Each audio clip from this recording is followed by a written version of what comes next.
नमस्कार, hello and welcome to CEC online lecture series. आज की सीरीज में हम बात करेंगे archives and its role in media. आपने आर्काइव्स के बारे में बहुत बार सुना होगा। इस शब्द का इस्तेमाल जर्नलिस्ट आमतौर पर करते हैं।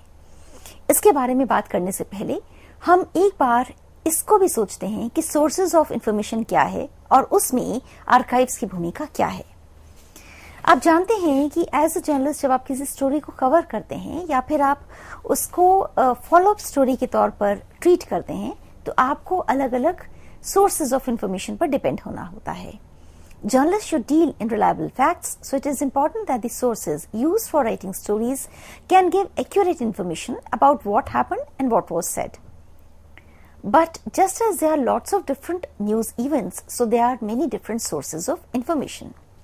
हर स्टोरी के लिए अलग अलग तरह के सोर्सेज होते हैं और ये भी इस बात पर निर्भर करता है कि आप किस तरह की स्टोरी को कर रहे हैं।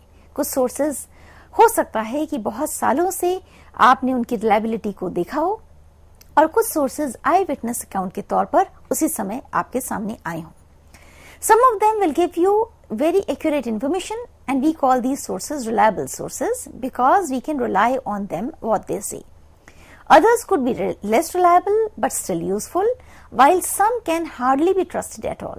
The main way of judging sources of information is on their reliability. And on the basis of providers, sources can be classified into basically primary sources, secondary sources. Primary source is often the source in which the source is someone who is at the center of the event or issue. We call such people as primary sources. It is vital to double check and cross check facts with other sources. Primary source भले ही आपको कोई भी बहुत जरूरी इत्तला दे रहा हो, उसके बावजूद जरूरी है कि एक जर्नलिस्ट के तौर पर प्रिंट करने से पहले या उसे ब्रॉडकास्ट करने से पहले सोर्स की दी हुई इंफॉर्मेशन को डबल चेक किया जाए और क्रॉस चेक किया जाए। और दूसरा सोर्स जो बहुत इंपॉर्टेंट है वो है secondary source. Secondary sources are those people who do not make the news but who pass it on. The official police report of an incident or comments by someone's press officer can be called secondary sources.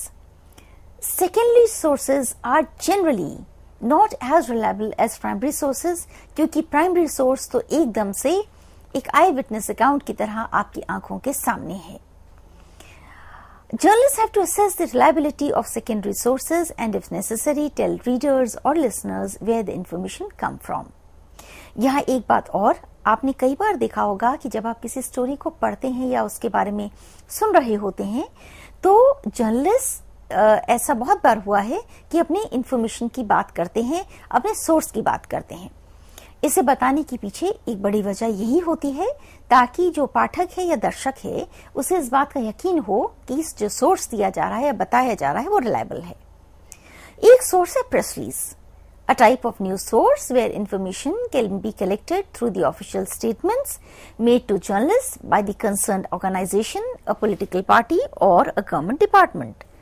This type of news source is they generally try to attempt to make it publicly because a press release is made for the consumption of the public. Press release को बनाते हुए कई बार जैसे बहुत सी कंपनियां, सरकार, निजी दफ्तर, प्राइवेट ऑर्गेनाइजेशंस वो भी प्रेस रिलीज को जाहिर करती हैं, जारी करती हैं और उसे पत्रकारों के जरिए आगे पहुंचाया जाता है। दूसरा सोर्स है press conference. It is a meeting at which somebody or the concerned organization talks to a group of journalists in order to answer their questions or necessary official statements. Here the concerned organization is prepared on the information they are disseminating to gain maximum publicity. For example, an interview. Press conference में अलग अलग जो representatives हैं media houses के, media organisations के, उन्हें invite किया जाता है। आमतौर पर उन लोगों को those who represent that particular beat. For example अगर एग्रीकल्चर से रिलेटेड कोई प्रेस कॉन्फ्रेंस है तो हर ऑर्गेनाइजेशन से कोशिश की जाएगी कि उन लोगों को इनवाइट किया जाए जो कि इस बीट को कवर करते हैं। प्रेस कॉन्फ्रेंस भी किसी ऑर्गेनाइजेशन और आम लोगों के बीच एक जरिए का, एक पुल का काम करती हैं। तीसरा है speech. The highlight of speech is done on who spoke and what is spoken. Majority of the political leaders, celebrities and famous people are given priority from the simple speech to the high level of speech. Speech एक बहुत common विधा है आमतौर पर political parties में, क्योंकि जो कहा जाता है उसे मीडिया सुनता है और उसके आधार पर खबर को आगे पहुंचाता है। फिर है news agency. News agency is an organisation that collects news and supplies to newspapers, television and radio companies at a certain cost. News agencies collect news and sources and sell them to other news organizations. आपने इसके बारे में खूब पढ़ा भी होगा। कई बार आप कोई स्टोरी पढ़ते हैं, देख रहे होते हैं, आप लिखा हुआ पाते हैं पीटीआई, यूएनआई, रॉयटर्स, एपीटीएन, ये न्यूज एजेंसीज हैं जिनसे कि ऑर्गेनाइजेशंस खबर को कलेक्ट करती हैं। कई बार ऐसा होता है कि किसी न्यूज़पेपर ऑर्गेनाइजेशन के पास वो खबर नहीं होती, उसे वो मिलती है किसी न्यूज एजेंसी से और उन्हें वो उससे खरीदते हैं, उसकी सब्सक्रिप्शन के आधार पर उन तक वो खबर पहुंच जाती है। फिर है internet. Internet has somehow managed challenge the traditional news source in many ways. It is a storehouse of information. Reporters are finding it easy in collecting news sources that they don't need to run for news events. Instead, information is right on their doorstep. Search engines such as Google and websites have countless information to provide. Internet एक बहुत बड़ी ऐसे platform के तौर पर उभरा है जो तुरंत इंफॉर्मेशन को देता है। ट्रेडिशनल न्यूज सोर्सेज से परे ये एक मॉडर्न न्यूज सोर्स है और इसमें ऐसे बहुत से सर्च इंजन्स हैं जिनसे खबर तुरंत मिल सकती है। लेकिन यहाँ वर्ड ऑफ कॉशन ये है कि every news has to be verified, cross checked before putting it on air. और अब मैं आती हूँ आर्काइव्स पर। हमने अभी तक बात की कैसे प्राइमरी सोर्सेस और सेकेंडरी सोर्सेस न्यूज गैदरिंग में बहुत इंपॉर्टेंट हैं और उसी तरह इंपॉर्टेंट है आर्काइव्स। तो आर्काइव्स क्या होता है? An archive is an accumulation of historical records in any media or the physical facility in which they are located. Archives contain primary source documents that have accumulated over the course of an individual or organization's lifetime and are kept to show the function of that person or organization. तो ये असल में historical events का एक documentation है। ये अक्सर बहुत काम आता है, चाहे वो न्यूज स्टोरीज हो, आपको कोई बैकग्राउंडर पर आधारित खबर करनी हो, और यहाँ तक कि किताबें भी जब लिखी जाती हैं तो आर्काइव्स का इस्तेमाल बार बार होता है। इसे इसलिए भी ऑथेंटिक अक्सर माना जाता है क्योंकि ये एक डॉक्यूमेंटेड फॉर्म में और कई बार पूरी तरह वेरीफाइड फॉर्म में हमें मिलता है, लेकिन तब भी वर्ड ऑफ कॉशन ये है कि जो हमें मिले उसे हम कुछ और सोर्सेज से वेरीफाई जरूर करें। In general, archives consist of records that have been selected for permanent or long term preservation on grounds of their enduring cultural, historical or evidentiary value. Archival records are normally unpublished and almost always unique, unlike books or magazines of which any identical copies may exist. जैसे कि आप history से आधारित कोई story कर रहे हैं और आप हिस्ट्री रिलेटेड म्यूजियम्स को आप मिलते हैं, आप जाते हैं और वहां से हिस्टोरिकल डॉक्यूमेंट्स को आप निकालते हैं, उनका इस्तेमाल करते हैं, तो ये प्रिजर्व्ड मटेरियल है जिसका आप इस्तेमाल करने जा रहे हैं। और इस तरह का प्रिजर्व्ड मटेरियल कई बार स्टोरीज को ऑथेंटिक बनाने में और भी ज्यादा मीनिंगफुल बनाने में योगदान देता है। Archives are the product and record of the performance of its functions by an organic body and they should faithfully reflect the workings of that organization. No refined methods of library science and no purely chronological or purely alphabetical arrangement can be successfully applied to the classification of archives. अभी जैसे मैंने आपको example दिया history से जुड़ा हुआ, हो सकता है कि आप कभी कोई ऐसी स्टोरी कर रहे हो जहां पर खुदाई हो रही है और वहां से कुछ हिस्टोरिकल, कुछ ऐसी बहुत काम की चीजें खुदाई से मिली हैं जो कि मॉडर्न पर्सपेक्टिव में जाननी बहुत इंपॉर्टेंट हैं। और आप अगर हिस्टोरिकली उसे जोड़ने की कोशिश करते हैं क्रोनोलॉजिकल ऑर्डर में, और ये कि मिला हुआ सामान कितने सदियों या कितने सालों पुराना है, तो ऐसे में आपको आर्काइवल मटेरियल बेहद काम में आएगा। Archival records take many forms including correspondence, diaries, financial and legal documents, photographs and moving image and sound recordings।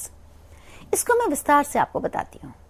जैसे कभी आज से 80-100 साल पहले दो लोगों के बीच कोई कॉरेस्पॉन्डेंस हुई, किसी तरह की कुछ लिखकर आपस में आदान प्रदान हुआ, वो भी जरूरी है और वो एक ऐतिहासिक दस्तावेज है।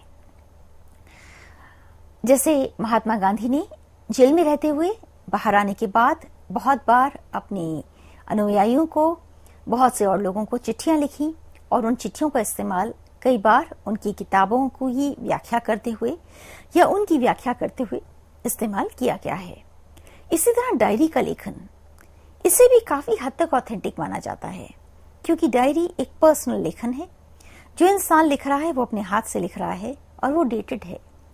अगर ये लिखा जा रहा है कि 25 मार्च 2018 को ये बात लिखी गई और उसे अगर कोई बहुत सालों बाद देखता है, तो वो डायरी एक इम्पॉर्टेंट डॉक्यूमेंट का काम करती है।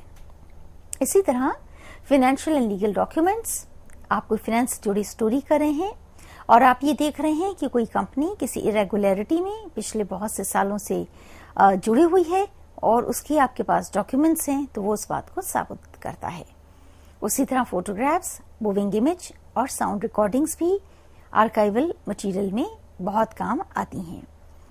कई बार पुराना संगीत, पुराना चाहे वो क्लासिकल म्यूजिक हो, वो भी एक तरह का आर्काइवल मटेरियल है।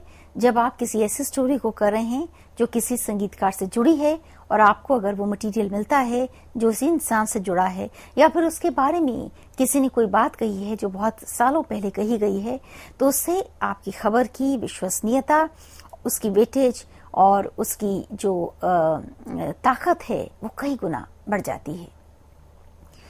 All state governments as well as many local governments, universities, businesses, libraries and historical societies maintain archives।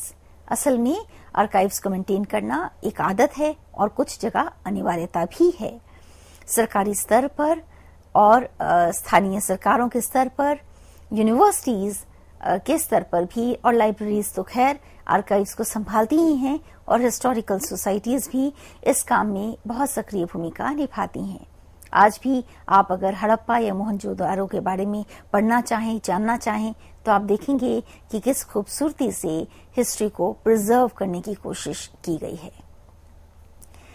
Traditionally, the term archive referred to collection of unpublished and unique documents or records or artifacts and not published material which was stored in library।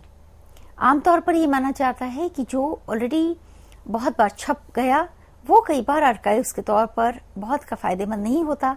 असली आनंद इस चीज का तब आता है जब आप कुछ ऐसा ढूंढ पाएं जो अनपब्लिश्ड है, कोई यूनिक डॉक्यूमेंट है या बहुत सालों से जिसकी तरफ देखा तक नहीं गया, कोई रिकॉर्ड है और कई बार आर्टिफैक्ट्स, कोई तस्वीर, कोई मूर्ति, ये भी इस्तेमाल में लाई जा सकती है आर्काइवल मटेरियल के तौर पर। Archival records take many forms including correspondence, diaries, financial and legal documents, photographs, जिसकी मैंने अभी आपसे बात की। हिस्टोरिकल सोसाइटीज की भी आपसे मैंने अभी बात की। It should be emphasized that archived inactive data can be made active again as the implication of not being able to access information again sometimes dissuades people from archiving their records. Information should still be readily available if required at short notice। ये बड़ी जरूरी बात है कि एक journalist के तौर पर अगर आप किसी एक बीट पर काम कर रहे हैं, जैसे आप अगर डिफेंस बीट पर ही काम कर रहे हैं, तो आपके पास अपनी एक आर्काइवल लाइब्रेरी जरूर होनी चाहिए। एग्जाम्पल्स ऑफ आर्काइव्स, इसे आप देखिए और आप इस पर थोड़ा सर्च करिएगा, आपको बड़े रोचक नतीजे मिलेंगे। Letters, manuscripts, diaries often from famous people. किसी बहुत प्रसिद्ध व्यक्ति ने किसी मैन्युस्क्रिप्ट को लिखा है, वो भी काम की है। यहां पर मैं ये भी बता दूं कि कई बार बड़े बड़े फिल्मकारों की लिखी हुई स्क्रिप्ट्स भी हिस्टोरिकल डॉक्यूमेंट के तौर पर बड़ी रोचक लगती हैं। जैसे सत्यजीत रे ने अपनी फिल्मों की जो स्क्रिप्ट लिखी, उन स्क्रिप्ट्स को आज भी देखना बहुत रोचक, बहुत दिलचस्प है और जर्नलिज्म के स्टूडेंट्स के लिए तो और भी सीखने लायक चीज है। तो ऐसी मैन्युस्क्रिप्ट्स, चाहे वो फिल्म की हो, टेलीविजन की हो, कोई पुरानी किताब पर लिखी गई मैन्युस्क्रिप्ट, ये भी अपने आप में आर्काइवल मटेरियल है। हाथों से लिखी हुई जो लिपि है, उससे आपको सिर्फ उस व्यक्ति की मन स्थिति नहीं पता लगती, बल्कि आपको उस समय का सामाजिक आर्थिक परिप्रेक्ष्य, उस समय की राजनीतिक परिस्थितियां और उस व्यक्ति की मानसिक स्थिति का भी काफी अंदाजा होता है, क्योंकि जो हाथों की लिपि है वो इंसान के मन और दिमाग को भी सामने लाकर रखने की क्षमता रखती है। नोट्स और रिकॉर्डिंग्स ऑफ इंटरव्यूज, जो इंटरव्यूज किए गए दो लोगों के बीच में, उसके नोट्स, उसकी रिकॉर्डिंग्स से भी बहुत कुछ पता लगता है। फोटोग्राफ्स, स्केचेस एंड पेंटिंग्स, तस्वीरें बहुत कुछ कहती हैं, स्केचेस बहुत कुछ कहते हैं। कई बार कलाकार लिखता नहीं, वो ड्रॉ करता है। बनारस के घाट पर कोई 100 साल पुरानी तस्वीर, या फिर कश्मीर की घाटी के किसी हिस्से की कोई एक तस्वीर जो उस समय की परिस्थिति को देखकर सामने बैठकर कलाकार ने बनाई है, उससे भी उस समय का काफी अंदाजा होता है। इसी तरह मौजूदा दौर में भी अगर कोई तस्वीर ली गई है और उसे कवर करने के लिए बाकी इंस्ट्रूमेंट्स का इस्तेमाल नहीं किया गया, तब भी वो बहुत काम की उपयोगी तस्वीर हो सकती है। जैसे भोपाल गैस ट्रेजेडी के समय ली गई तस्वीरें आज भी जब भी उस त्रासदी की बात होती है तो उनकी तरफ जरूर देखा जाता है। Birth, death and marriage records, ये भी एक बहुत बड़ा रिकॉर्ड है, क्योंकि ये 3 ऐसे इवेंट्स हैं जिन्हें किसी की भी लाइफ के लिए बहुत इंपॉर्टेंट माना जाता है। Land registries, titles to property and maps, ये भी इंपॉर्टेंट है। आपने देखा है दुनिया भर में कई देशों में ऐसा हुआ कि जिस मानचित्र को हमने बरसों पहले देखा, उनमें बदलाव आया। और भारत का ही अगर हम एग्जाम्पल लें, 1857 से पहले, आजादी के बाद और उसके बाद भी जब विलय हुआ कई स्टेट्स का, प्रिंसली स्टेट्स का मैप में जो परिवर्तन आया, वो भी हमें ऐतिहासिक दृष्टि से अपने ही देश को समझने में मदद करता है। इसी तरह कोर्ट के records, architectural plans and engineering record drawings, audio video film records, meeting के जो मिनट्स हैं, इसलिए इसे भी बहुत जरूरी माना जाता है कि जब मीटिंग हुई उसके मिनट्स पर सबने साइन किया, वो एक बहुत इंपॉर्टेंट डॉक्यूमेंट है।